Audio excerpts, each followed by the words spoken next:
My family went to Hawaii over spring break.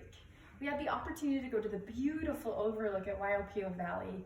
As I was sitting there admiring the view, I couldn't help but overhear a conversation with the family next to me. There was a couple of very young, curious boys that were anxiously pulling at their dad's fingers, trying to get his attention because they had so many questions about everything that was around them. And the dad was obviously not paying attention, reading the sign and nodding his head. Finally, he said, "Take my phone, go play a game. You're bothering everyone here." The kids mindlessly took the phone, walked over to a patch of grass, sat down and stared at the screen, and totally missed all of the beautiful sights that were around them. This scene really bothered me. Contrary to what the dad had assumed, the little boys weren't bothering me, but the father's routine action of handing the phone, knowing that it would get the children to walk away and be distracted, really bothered me. But why do parents give them their phones? Douglas Heaven wrote a 2013 academic article entitled "The Truth About Screen Time." He said, "I use screens to distract my daughter all the time. When I need to cook, when I need to make a work call, when I'm feeling tired, I just stick her in front of a screen. Is this a problem?" The World Health Organization says that children under 3 should have no screen time, and that children age 3 to 4 should be limited to 1 hour a day. I've heard the counter argument that, well, having a screen or a tablet is way easier to give to a child than hauling around a big bag of toys. But parents used to do that all the time. I remember my parents did that. I think giving screens is just a lazy excuse because parents know that it'll work. Dan Durbin, in a 2013 academic article titled "Writing Childhood Today, The Impossible Task," said, "Parents commonly hand their iPhones to their 18-month infants as a shut-up toy, and they quickly master the functions from observing their parents. Works 100% of the time. People can always hand their phones to their children knowing that it'll distract them. And I've heard people say that parents need their own time to themselves. That's why we can give them our phones. But perhaps this is, again, another excuse. Didn't we invent playdates so that parents could have alone time? What if siblings played together instead of watching a screen together? And what implications is technology having on these young children? I'd like to talk about some of the mental applications and different problems that can be caused because of the use of technology when children are younger. Professor Twenge and Campbell in 2018 published the Preventative Medicine Reports article that collected data from more than 40,000 kids ages 2 to 17. And they found high users of screens were also significantly more likely to have been diagnosed with anxiety or depression. Perhaps this could be because children are taught that they can use these devices as a coping mechanism, that they can completely forget everything else in the world that's going on around them. Robin Berzin wrote just this last year on the website Mind Body Green, "This problematic use of cell phones has been associated with anxiety, stress, and even depression.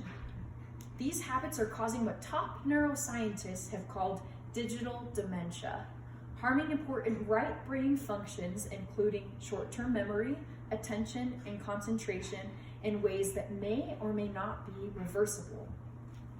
This technology can literally rewire a child's brain so that they will act differently. But there's not just mental problems, there's also physical and social problems associated with this as well. One of the biggest physical problems is that technology prevents these children from being physically active. Bazi Chen and colleagues published an article this year about their study titled "Associations Between Early Life Screen Viewing and 24-Hour Movement Behaviors." They shared, "Our findings indicate that screen viewing might displace physical activity during early childhood and suggest that reducing screen time in early childhood might promote healthier behaviors and associated outcomes later in life." This could be huge.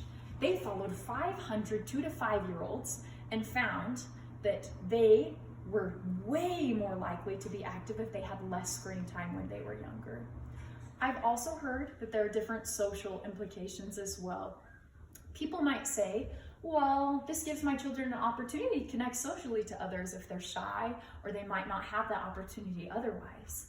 But do our 2-year-olds really need that type of social connection?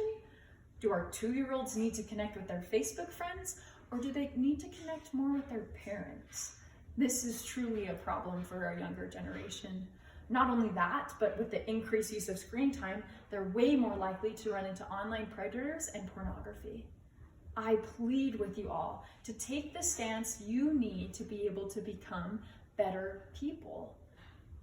Each generation has faced different problems. Our grandparents' generation faced racial segregation.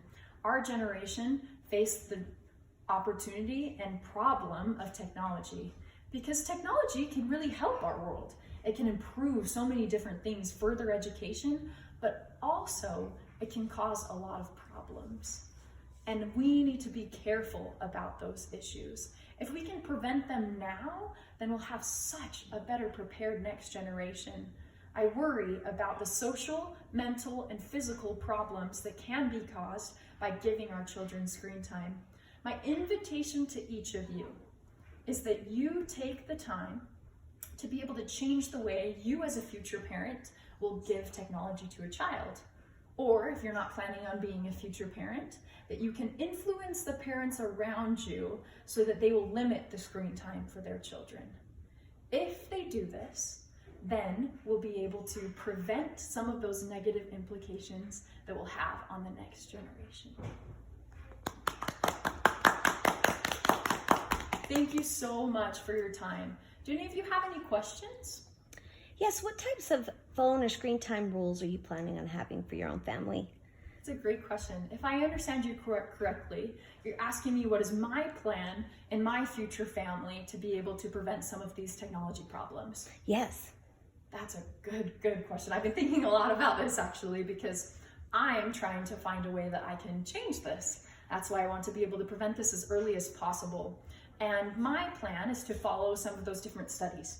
That if my children are under 3, no screen time at all. And then once they are over 3, that they'll be able to limit the amount of screen time, that they'll be able to use it properly. Because we can't eliminate technology, but we can be able to restrict it and to keep it healthy for our children. Did that answer your question? It did, thank you. Thank you. Is there any other questions? Yes, I have a question. Yes. Do you think this will get worse in the future? Okay, if I understand you correctly, you're asking if this problem will continue to worsen even later on. Yes.